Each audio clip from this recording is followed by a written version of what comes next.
अनीस कुरेशी यांची महावितरणच्या कार्यकारी अभियंतापदी निवड. अल-फलाह एज्युकेशन वेलफेअर सोसायटीच्या वतीनं सत्कार, मेहनत आणि चिकाटीचे फळ. सेलू शहरातील गुलमोहर कॉलनी येथील रहिवासी आणि अल-फलाह एज्युकेशन वेलफेअर सोसायटीचे अध्यक्ष अनीस कुरेशी यांची महाराष्ट्र राज्य विद्युत वितरण कंपनी अर्थात महावितरणमध्ये कार्यकारी अभियंतापदी निवड झाली आहे. यापूर्वी ते छत्रपती संभाजीनगर येथील मोंडा भाग कार्यालयात कार्यरत होते.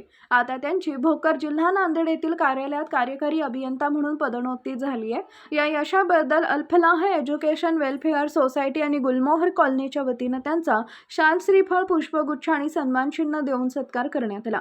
यावेळी बोलताना अनीस कुरेशी यांनी हे यश माझ्या कुटुंबीय आणि सहकार्यांच्या पाठिंब्याचं फलित आहे.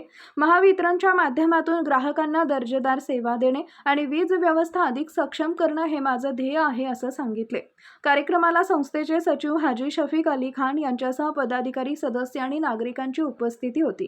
कार्यक्रमाचे सूत्रसंचालन निसार पठाण यांनी केले. कार्यक्रमात संस्थेचे सचिव हाजी शफीक अली खान, मेहमूद सर, हाजी युनुस कुरेशी, निसार पठाण, शेख शमशुद्दीन, हाजी रफीक सर, इम्रान कुरेशी, हारून सर, जावेद घोरी पठाण, रशीद खान, शेख असगर, शेख मौजम, शेख इमाम, जक्की सिद्दीकी यांची उपस्थिती होती.